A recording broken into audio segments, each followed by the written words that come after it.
नमस्कार जय जगन्नाथ जत्रा दरबार चैनल रे आपण मानकु स्वागत।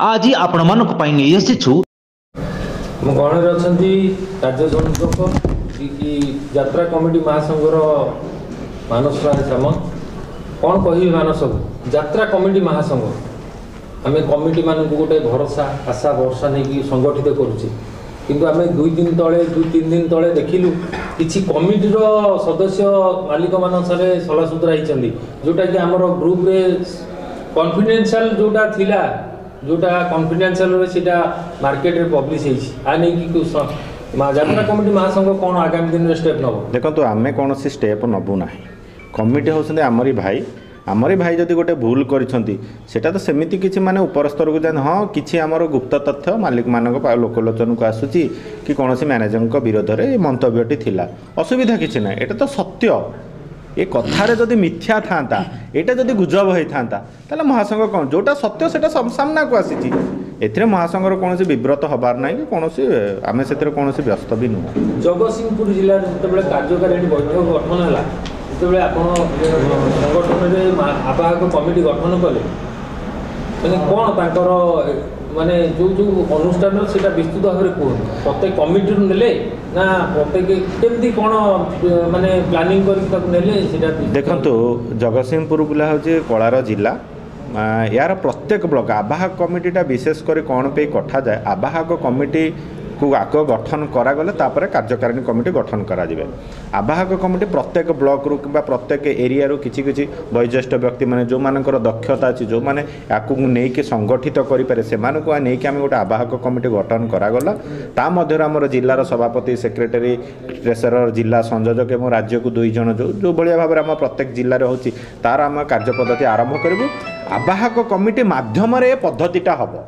कारण महासंघ जितेबाला यात्रा कमिटी महासंघ कौन सी जिला स्तर को जाए से जिले में आग गोटे आवाहक कमिटी गोटे से नेतृत्व से तत्वावधान ये संघर जिला स्तरीय कार्यकारिणी गठन टी संपूर्ण करा जाए एवं महासंघ राज्य एवं जिला से समन्वय भितर यहाँ पारित हुए यहाँ हूँ यार लक्ष्य। विगत दिन में धनेश्वर मीटिंग आज है जगतसिंहपुर आगामी दिन में यात्रा कमिटी महासंघ को जिलार देखो मुझे आपन को कहूँ मयूरभंज बालेश्वर ढेंकानाल कटक जगतसिंहपुर केन्द्रापड़ा ये सब जिले में संपूर्ण हो सारा या पर आम लक्ष्य रखीचु सोनपुर गंजाम नयागढ़ पुरी ये जिला गुड़ा को लक्ष्य रखीचु आसंता 2025 मे जून सुधा प्राय आम ओडिशार 15 ରୁ 20टा जिला कभर करने आम लक्ष्य रखीचु जदि 15 ରୁ 20टा जिले में कार्यकारिणी कमिटी गठन करके आम एक संघ को जिते मजबूत करूँ मालिक मान से रखू सरकार आम से ये करूँ कारण यात्रा जो भाई भाव अनियमितता देखिए आप मझे गोटे थी यात्रा संस्कृति विभाग अंडर रे ना माने बड़ दुख अनुतापर विषय एते सर्वत माने बहु पुरातन लोककला संस्कृति विभाग अंडर ने आम देखिकी से न्यूज मु स्तब्ध मु जाइके ओटीवी रे जनमंच रे थिली सबुठी थिली जदि संस्कृति विभाग रे नाही ताले कहा विभाग रे अछंती सरकार से जिनसटा क्लियर करंतु कहीं ना जहाँ पाई जो पाई आज यात्रा जदि वर्तमान आपण देखिबे सिनेमा भी अति प्रिय अति माने प्रचार प्रसार होची यात्रार सेटा को संस्कृति बा केमिति सरकार एमिति केमिति खामकाली भाव करूछंती मु किछि जानि पारुनी तेणुक एटा को सरकार निहाती ये यात्रा को आईन परिसरभुक्त करंतु यात्रा मालिक मानक ऊपर लगाम आणंतु यात्रा रे आमूल चूल प्रथम रु शेष पर्यंत सबुथिरे परिवर्तन आनिबा पई गोटे नियमावली लागू करंतु एटा को आमे दाबी पत्र रखितलु आगु को मध्य रखिबु एथिरे कोनोसी संदेह नाही। धन्यवाद आपको समय देती यात्रा कमिटी महासंघर उमाकांत मिश्र अच्छा सेक्रेटरी जी अच्छा जिते यात्रा कमिटी महासंघ जगतसिंहपुर जिले में कार्यकारिणी बैठक कले कौन आप जो जिला स्तर में बुले बुलिकी कमिटी मान संग्रह कर लक्ष्य स्थल में पहुँचे बोली निश्चिंत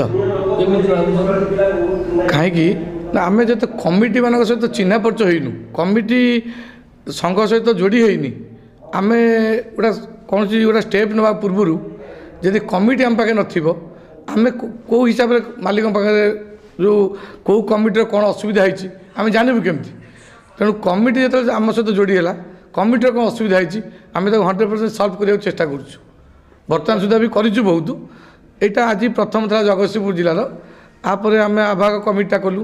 କମିଟି ତାପରେ ଆମେ ଆପଣଙ୍କର କାର୍ଯ୍ୟକାରିଣୀ କରିବୁ। କାର୍ଯ୍ୟକାରିଣୀ ପରେ ଆମେ ତାପରେ ଅଲଗା ଜିଲ୍ଲାକୁ ବି ଯାଉଛୁ। ତେଣୁ କାହିଁ ହେବନି, କମିଟି ଏକତ୍ରିତ ହେଲେ ଆପଣଙ୍କର ମାଲିକଙ୍କର ଯେଉଁ ଅତ୍ୟଧିକ ରେଟ୍ ବଢ଼ିବା, ଆପଣଙ୍କର ବିଭିନ୍ନ ପ୍ରକାର ସମସ୍ୟା ହେଉଛି କମିଟି ଉପରେ, କମିଟି ଅତ୍ୟାଚାରିତ ଯେଉଁ ଲୁଣ୍ଠନ ହେଉଛନ୍ତି, ଲୁଣ୍ଠନ ଶିକାରଟା ବନ୍ଦ ହେଇଯିବ। ଆପଣ ରେଟ୍ ବଢ଼ିବା କଥା କହିଲେ, ଆଜ୍ଞା ଆମେ କିଛି ପ୍ରଯୋଜକମାନଙ୍କ ପ୍ରତିକ୍ରିୟା ନେଇଥିଲୁ, କହିଲେ ଆମେ ଯଦି 3,50,000 କମିଟି ମାନଙ୍କୁ ଅଧିକା ହେଉଛି ଆପଣ ନ ନିଅନ୍ତୁ, ଆପଣଙ୍କର ପକେଟରେ ଅଛି 50 ଟଙ୍କା, ଆପଣ 50 ଟଙ୍କାର ପରିବା କିଣିବେ, 100 ଟଙ୍କାରେ ଆଶା କାହିଁ କରୁଛନ୍ତି? ମୁଁ ଏଇଠି ଗୋଟେ କଥା କହିବି, ମୋତେ ଗୋଟେ ମିଡ଼ିଆ ବି ପଚାରିଥିଲା ଏଇ କଥା ଯେ ମାଲିକ କହୁଛନ୍ତି ଆପଣ ଯେଉଁ କଥା କହିଲେ ଆମେ ବଢ଼ଉଛୁ କାହିଁ ନେଉଛନ୍ତି। ମାଲିକଙ୍କୁ କିଏ ଅଧିକା ଦେଲା କଳା ସଂସ୍କୃତି କି ରେଟ୍ କରିବାକୁ? କଳା ସଂସ୍କୃତି କ'ଣ ବିକ୍ରି ଜିନିଷ? ତାଙ୍କୁ ସିଏ ଯଦି କରିଛନ୍ତି ତାକୁ ମିଡ଼ିଆରେ ଛାଡ଼ୁଛନ୍ତି କାହିଁକି?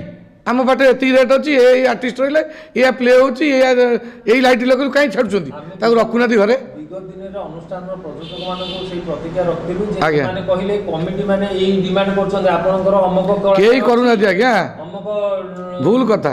ଆଙ୍କର ଅଛି ଯାତ୍ରା କମିଟି ମହାସଂଘ ସହିତ ବର୍ତ୍ତମାନ ସୁଦ୍ଧା ଯେଉଁ କମିଟି ଯୋଡ଼ି ହେଲେ ହିଁ କେହି କେତେବେଳେ ଆପଣଙ୍କ ଆର୍ଟିଷ୍ଟ ଦେଖୁନାହାନ୍ତି। ଆପଣ ଆର୍ଟିଷ୍ଟ ଆଣୁଛନ୍ତି, ଆମେ କହୁଛୁ କିଏ ଅଛନ୍ତି ପଚାରୁଛନ୍ତି, କିନ୍ତୁ ଆର୍ଟିଷ୍ଟ କିଏ ଦେଖୁନାହାନ୍ତି। ଆପଣ ବର୍ତ୍ତମାନ ଯଦି ଗୋଟେ 30 ଆପଣଙ୍କ କଲେଜ ପିଲା କ୍ୟାରିୟର କରିବାକୁ ଗୋଟେ 60 ବର୍ଷ ବୟସ୍କ ଇଏକୁ ଛାଡ଼ୁଛନ୍ତି, ଆପଣଙ୍କ ପାର୍ଟିରେ ସେଇ 30 ବର୍ଷ ଲୋକ ନାହିଁ, ସେଇ ଅନୁଯାୟୀ ଆପଣ ବହିଟାକୁ କରିନାହାନ୍ତି, ତେଣୁ ବାଧ୍ୟ ହୋଇକି କମିଟି ଆଣୁଛି। ଆପଣ ତାକୁ ଯଦି ଇଏ କରିବେ, ଆଉ ଆପଣଙ୍କର ସିରିଏଲ୍ ପୁଣି ଚାଲୁଛି କେମିତି, ସିନେମା ପୁଣି ଚାଲୁଛି କେମିତି? ସେଇ ତ ବୟସ୍କ ଲୋକ ରହିଥାନ୍ତେ, ସେ ପୁଣି ବାପା ରୋଲ କଲେ ନା ନାହିଁ? ଆପଣ ସେଇଟା କାହିଁ କରୁଛନ୍ତି? ଆପଣ ତ ନିଜେ ମାଲିକ, ଆପଣଙ୍କ ପାଖରେ ସବୁ ଅଛି, ଚାବିକାଠି ଆପଣଙ୍କ ପାଖରେ। ଏଇ ବାଉଁଶ ଟେଣ୍ଟରେ ଆପଣ ନାଚ ହେଉଥିଲା, ପାଲରେ ପେଟ୍ରୋଲ ବାକ୍ସ ଲାଇଟ୍ ହେଉଥିଲା, ଆପଣ ଦେଖାଇଲେ, କମିଟି ଆଇଲା। ଆପଣ ଯଦି ବର୍ତ୍ତମାନ ସମସ୍ତେ ମିଶିକି କହିବେ ନା ଆମେ ଏଇଟା କରିବୁନୁ, ସେଇଟା କମିଟି କ'ଣ ନାଚ ନେବନି? ନାଚ ନେବ, କାହିଁକିନା କଳା ସଂସ୍କୃତି ପାଇଁ କମିଟି ପାଗଳ। ସେ ନାଚ କରିବ, ତାଙ୍କ ଘରେ ଲେଡ଼ିଜ୍ ଦେଖିବେ, ବୁଢ଼ୀ ମା ଦେଖିବ, ମଉସା ଦେଖିବ, ତା ଘରକୁ ତାଙ୍କ ଗାଁକୁ ଅନୁଷ୍ଠାନ ହେଲେ ସେ ଭାରି ଖୁସି। ତାପରେ ଯଦି ଜଣେ କମିଟିର ଯଦି 10,000 ଟଙ୍କା ଗୋଟେ ପିଲାର ମେମ୍ବରର, ତାଦେହରେ ବି ସେ ଖୁସି, କିନ୍ତୁ ଆପଣଙ୍କ ଲୁଣ୍ଠନ ପରିମାଣଟା ବଢ଼ିଯାଉଛି। ତେଣୁ ସେଥିପାଇଁ ଆମେ ଆଜି ଏକତ୍ରିତ ହେଉଛୁ। ଆପଣମାନଙ୍କ ଯେଉଁ କହୁଛନ୍ତି କଳାକାର ହାଇ ରେଟ୍, କଳାକାର ଅଛନ୍ତି, ହାଇ ରେଟ୍ କରିଛି କିଏ? ଆପଣ ଭିତରେ କମ୍ପିଟିସନ୍ କରିକି କଳାକାର ଜାଣିପାରୁନାହାନ୍ତି, ଆର ବର୍ଷ କେଉଁଠି ପଳେଇ ଯାଉଛନ୍ତି, ଏମିତି ପେମେଣ୍ଟ ହେଉଛି। ଅଧା ନାଚ ଆଗ ପ୍ଲେ ହେଉଛି 2 ମାସ, ତାପରେ କଳାକାର ଠିକ୍ ହେଇଗଲେ କେଉଁଠି ପାଟିକି ଯିବେ, ଏମିତି ହେଉଛି କାହିଁକି? 2025-26 ପାଇଁ ଅନେକ ଅନୁଷ୍ଠାନରୁ ବି କଳାକାର ପଇସା ଉଠେଇଲେଣି। ଏଇଟା କାହିଁ ହେଉଛି? ପୁଣି କମିଟି ମୋଟେ କରୁନି, କମିଟି ଭୁଲ କଥା, କମିଟି କରୁନି, କେବଳ ମାଲିକ ଭିତରେ କମ୍ପିଟିସନ୍। ଆମେ ଏ ବର୍ଷ କେମିତି ଭଲ ବ୍ୟବସାୟ କରିବୁ ସେଇ ଚକ୍କରରେ ଚାଲିଛନ୍ତି ସମସ୍ତେ, ଆଉ କିଛି ନୁହଁ। କମିଟି କ'ଣ ବ୍ୟବସାୟ କରୁଛି? କମିଟି ତ ଲସ୍ କରୁଛି। ଯେଉଁ ନୂଆ କମିଟି ମାନେ ଯୋଡ଼ି ହେଲେ କି ଯାତ୍ରା କମିଟି ମହାସଂଘର ଯେଉଁ ଗଠନ ହେଲା, ସେମାନେ କ'ଣ ଆଶା ନେଇକି ଆପଣଙ୍କ ପାଖକୁ? ଦେଖନ୍ତୁ, ନୂଆ କମିଟି ବହୁତ ଅଛନ୍ତି, ବହୁତ କମିଟି ସଫର ହେଇଛନ୍ତି ମାଲିକଙ୍କ ପାଖରେ, ମ୍ୟାନେଜର ମାଧ୍ୟମରେ ହେଉ, କୌଣସି ମାଧ୍ୟମରେ ହେଉ ସଫର ହେଇଛନ୍ତି। ତେଣୁ ତାଙ୍କର ଗୋଟେ ହୃଦବୋଧ ଯେ ଯାତ୍ରା କମିଟି ମହାସଂଘ ସହିତ ରହିଲେ ଆମେ ଆଉ ସେ ଜିନିଷରେ ଆଉ ସଫର ହେବୁ ନାହିଁ। ଆମେ ବି ସତ ଚେଷ୍ଟା କରିବୁ କମିଟି ମାନେ କେମିତି ସଫର ନ ହୁଅନ୍ତୁ। ଆଉ ଖାଲି ମାଲିକ ହିସାବରେ ରହିବ, କମିଟି ମାଲିକ କମିଟିର ସମ୍ପର୍କଟା ଭଲ ହେବା ଦରକାର। ଆମେ ଚାହୁଁଛୁ ସବୁବେଳେ ମାଲିକ କମିଟି ସହିତ ସମ୍ପର୍କଟା ଠିକ୍ ରହିଲେ କଳା ସଂସ୍କୃତି ନିଶ୍ଚିତ ବଞ୍ଚିବ। ଆ ଦେହରେ ଆଉ କାହା ଉପରେ କାହାର କିଛି ଇଏ ନାହିଁ। ଆପଣ କାହାକୁ ରଖୁଛନ୍ତି, କାହାକୁ ବାହାର କରୁଛନ୍ତି, ତା ସହିତ କମିଟିର କିଛି ଇଏ ନାହିଁ, ସେଟା ହେଉଛି ମାଲିକଙ୍କ ନିଜ କଥା। ତେଣୁ ମାଲିକ କେମିତି କଳା ସଂସ୍କୃତି ବଚାଇବେ ତା ପ୍ରତି ଟିକେ ଯତ୍ନ ଦିଅନ୍ତୁ। ନାଟକ ଭଲ କରନ୍ତୁ, ନାଟକ ମାନ ପୁରା ଖରାପ। ଏଟା ଆପଣ ମିଡ଼ିଆ କାହା ମାଧ୍ୟମରେ ହେଉ କି କେମିତି ହେଉ ନିଶ୍ଚିତ ଭଲ ଭାବେ ଜାଣିଛି।